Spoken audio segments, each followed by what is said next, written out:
Good morning students. आज हम BSc first year का फर्स्ट पेपर इनऑर्गेनिक केमिस्ट्री के बारे में अध्ययन करेंगे, जिसमें आज का जो टॉपिक है वो है ऑक्सीजन अणु का ऊर्जा स्तर आरेख, या फिर कहें ऑक्सीजन अणु का अणुकक्षक ऊर्जा स्तर आरेख, जिसे हम इंग्लिश में कहते हैं energy level diagram of O2 molecule. तो इसके जो है एनर्जी लेवल जो डायग्राम होता है वो ऑक्सीजन जो अणु है उसके दो ऑक्सीजन परमाणुओं के से मिलकर बना होता है। तो यहाँ पर जो O2 है तो O2 में दो ऑक्सीजन परमाणु जब आपस में संयुक्त होते हैं तो O2 मॉलिक्यूल बनाते हैं। तो यहाँ पर प्रत्येक का, जैसे कि यहाँ पर दो ऑक्सीजन परमाणु जब जुड़ते हैं आपस में संयुक्त होते हैं तो O2 अणु बनाते हैं। तो प्रत्येक ऑक्सीजन परमाणु का जो इलेक्ट्रॉनिक विन्यास होता है वो है 1s2 2s2 2p4। यहाँ पर हमने बोला कि ऑक्सीजन अणु में दो ऑक्सीजन परमाणु होते हैं, जिसमें एक का जो इलेक्ट्रॉनिक कॉन्फ़िगरेशन होता है वो 1s2 2s2 2p4 होता है। इसी तरह दूसरे ऑक्सीजन परमाणु का भी जो इलेक्ट्रॉनिक विन्यास होगा वो 1s2 2s2 2p4 होगा। और इस तरह हम इससे देख सकते हैं कि जो ऑक्सीजन परमाणु है उसके संयोजी कोश में 6 इलेक्ट्रॉन होते हैं, 4 और 2 6। तो यहाँ पर जो संयोजी कोश में 6 इलेक्ट्रॉन होते हैं, दूसरे ऑक्सीजन परमाणु में भी 6 इलेक्ट्रॉन होते हैं। तो अब हम देखेंगे कि जो ऑक्सीजन या O2 मॉलिक्यूल है उसके अणुकक्षक का जो विन्यास होता है वो किस तरह होगा, या हम कहें कि यहाँ पर जो O2 अणु होता है तो O2 अणु के लिए 6 + 6 = 12। कहने का मतलब ये हुआ कि जो ऑक्सीजन अणु है जिसमें अणुकक्षक जो विन्यास होगा, जिसमें कितने इलेक्ट्रॉन फिल होंगे, 6 + 6 = 12। 12 इलेक्ट्रॉन जो अणुकक्षक विन्यास में यहाँ पर भाग लेंगे, जिसमें हम देखेंगे कि जो O2 अणु है उसके 6 ये संयोजी इलेक्ट्रॉन हैं जो कि हमारे बाहरी कोश में उपस्थित होते हैं। इससे दूसरे में भी 6 इलेक्ट्रॉन, तो 6 × 6 + 6 = 12। अब हम देखते हैं कि इसका जो हमारा अणुकक्षक जो विन्यास होता है या इलेक्ट्रॉनिक विन्यास होता है वो किस तरह होगा। तो सबसे पहले हम इसका डायग्राम बनाते हैं, उसके बाद हम इसके जो अणुकक्षक विन्यास होगा उसके बारे में अध्ययन करेंगे। तो सबसे पहले हम देखते हैं यहाँ पर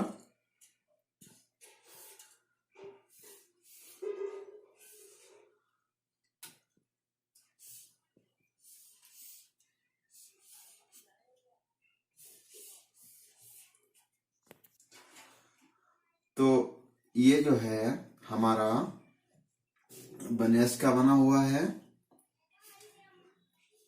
1s 1s। अब हम इसको कहेंगे सिग्मा 1s और इसको कहेंगे सिग्मा स्टार 1s। इसी तरह हम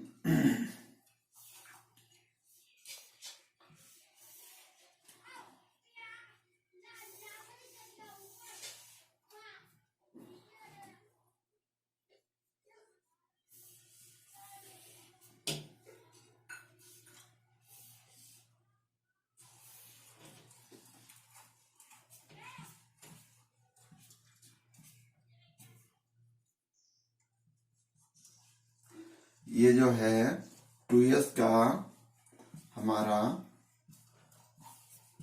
2s परमाणु ऑर्बिटल, जिसमें हम कहेंगे इसको सिग्मा 2s और इसको कहेंगे सिग्मा स्टार 2s।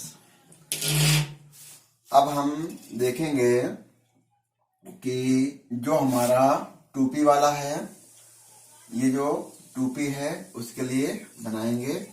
तो यहाँ पर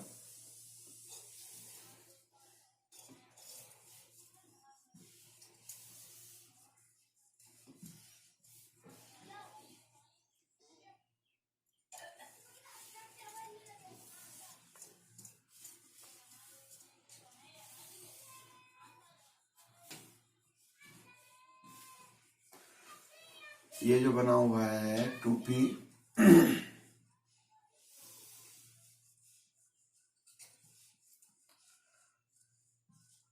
ये भी 2p है ऑफकोर्स, और ये भी 2p ऑफकोर्स है, जिसे हम कहेंगे ये px है, ये py है, ये pz है, ये px है, ये py है और ये pz है। तो यहाँ हम कहते हैं ये जो एक साइड में चलते हैं इनको हम क्या कहते हैं, इनको कहते हैं हम ऑक्सीजन एटम। यहाँ पर हम लिखे दे रहे हैं इसको, ये है ऑक्सीजन एटम। और इधर जो चल रहे हैं इस साइड में, उनको भी हम बोलेंगे ऑक्सीजन एटम। और जो बीच में दोनों ऑक्सीजन परमाणु से मिलकर बनते हैं, उन्हें हम क्या बोलेंगे, अणुकक्षक विन्यास, या तो O2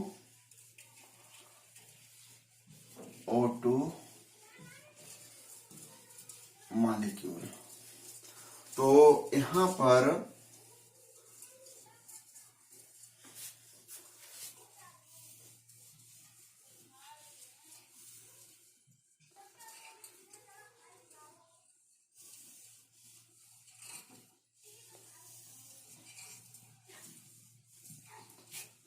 ये जो है सिग्मा 2pz और ये है पाई 2px equal to pi 2py। तो यहाँ पर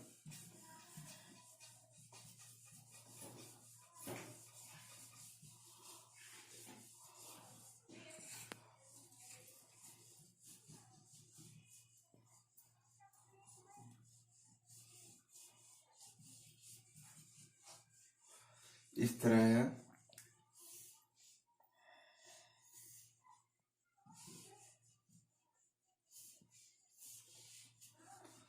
ये जो हो जाएगा, पहले से हम अटैच कर रहे हैं ओको से,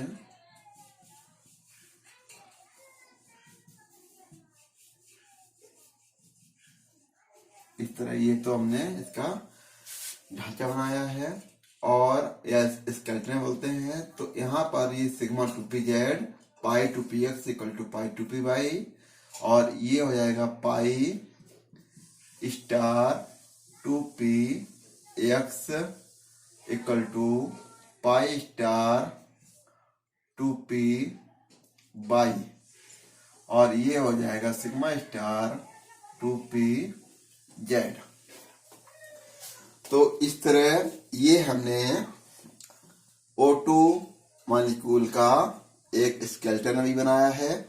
अब हम इसमें जो है एनर्जी नीचे से ऊपर की ओर इंक्रीज होगी।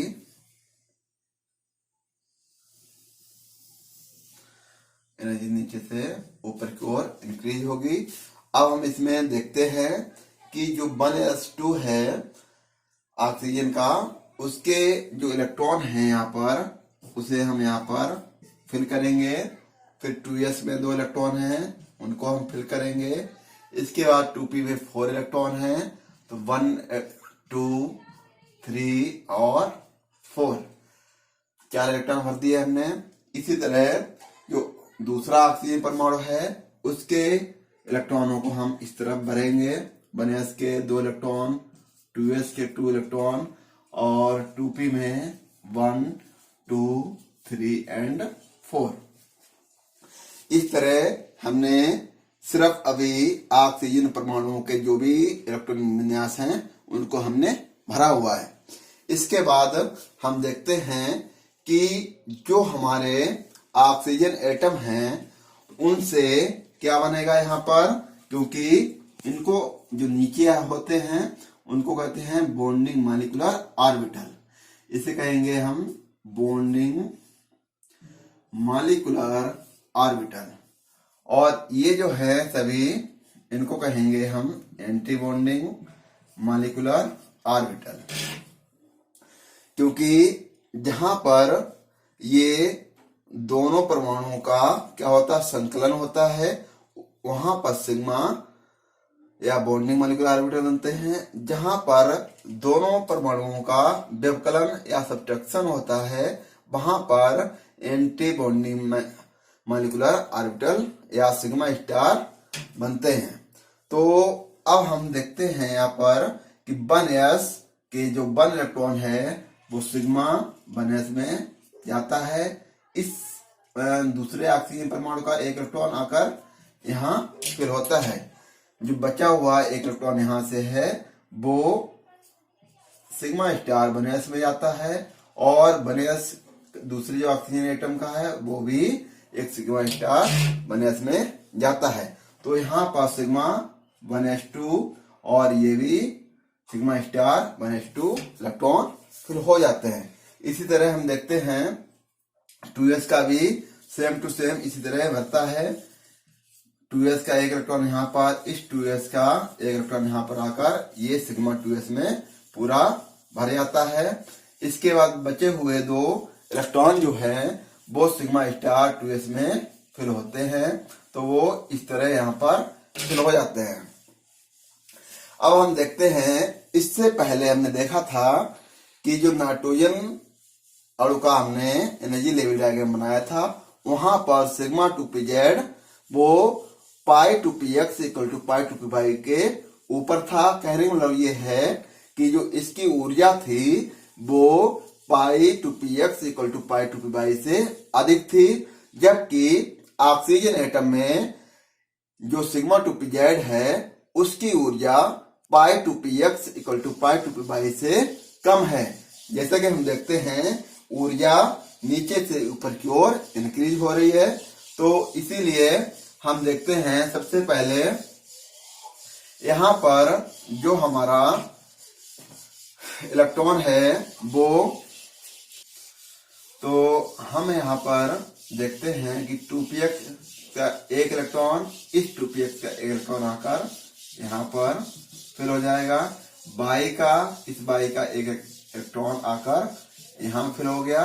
जेड का ये जो है pz, ये pz 1 इलेक्ट्रॉन आकर यहाँ पर फिल हो गया। अब px का 1 इलेक्ट्रॉन इस px का 1 इलेक्ट्रॉन जाकर कहा, ये तो पूरा फिल हो गया है, तो यहाँ से ये एंटी बॉन्डिंग मॉलिक्यूलर ऑर्बिटल में जाएंगे। जैसा कि मैंने कहा है कि pi star 2px equal to pi star 2p ये कैसे होते हैं, डीजेनरेट ऑर्बिटल होते हैं जिनकी दोनों की ऊर्जा समान होती है। तो 1 इलेक्ट्रॉन यहाँ पर आकर इसका 1 इलेक्ट्रॉन यहाँ आएगा और इस px का 1 इलेक्ट्रॉन आकर यहाँ पर भर जाता है, जिससे कि सभी इलेक्ट्रॉन यहाँ पर फिर हो गए हैं। और हमने देखा कि जितने भी आपके बॉन्डिंग मॉलिक्यूलर ऑर्बिटल हैं उनको हम काउंट करेंगे, जिसमें कि हम जो 1s का जो ऑर्बिटल हैं उनके इलेक्ट्रॉन को काउंट नहीं करते हैं, क्योंकि ये यहाँ पर बॉन्ड उसमें भाग नहीं लेते हैं। तो हम यहाँ से स्टार्टिंग करेंगे। तो यहाँ पर हम लिखते हैं जो O2 अणु का जो इलेक्ट्रॉनिक कॉन्फ़िगरेशन होता है तो जो बनेस के लिए हमने क्या ले लिया, के कोस, क्योंकि बनेस जो होता है वो के कोस के लिए ही होता है। आगे हम देखते हैं यहाँ पर ये जो है sigma 2s2 sigma 2s2 is less than sigma star 2s2 is less than sigma 2pz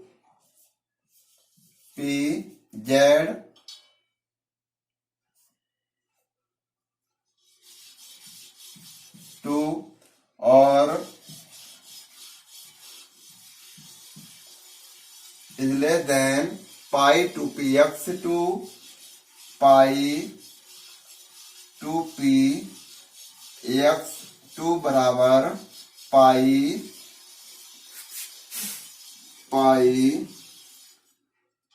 2p by 2 is less than, इसके बाद pi star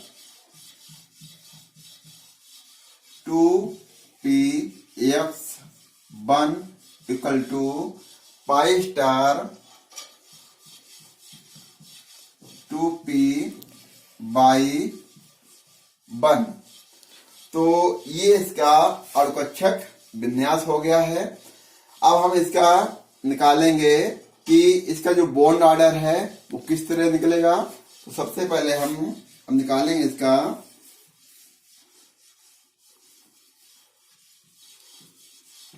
bond order equal to 1/2 NB minus NA।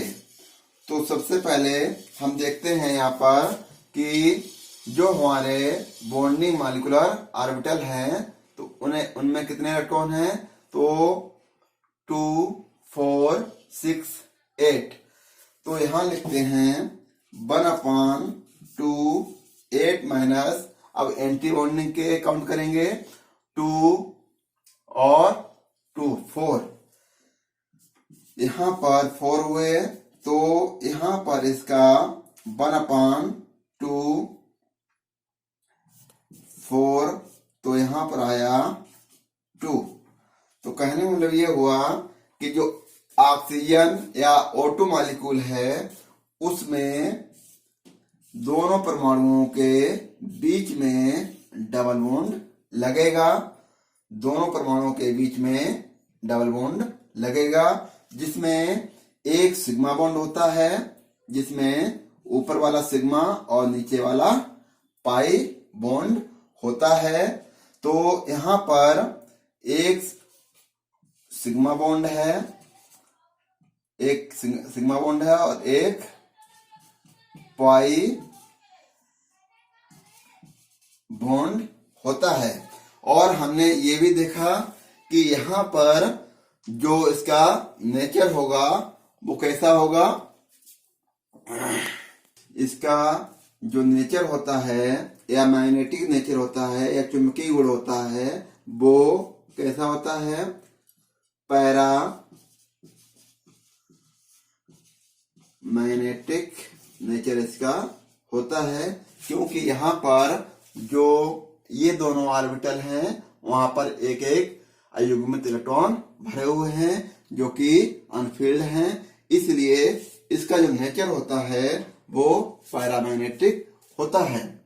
तो इस तरह हमने आज ऑक्सीजन अणु का जो एनर्जी लेवल डायग्राम है उसका अध्ययन किया, जिसमें हमने देखा कि ऑक्सीजन परमाणु के बीच में डबल बॉन्ड होता है, एक सिग्मा होता है और एक पाई होता है, और इसकी जो चुंबकीय प्रकृति होती है वो पैरामैग्नेटिक होती है। वो भी इसलिए क्योंकि जो pi star 2px equal to pi star 2py में एक एक अयुग्मित इलेक्ट्रॉन होता है, इसलिए इसकी जो प्रकृति होती है वो पैरामैग्नेटिक होती है। Thank you for watching.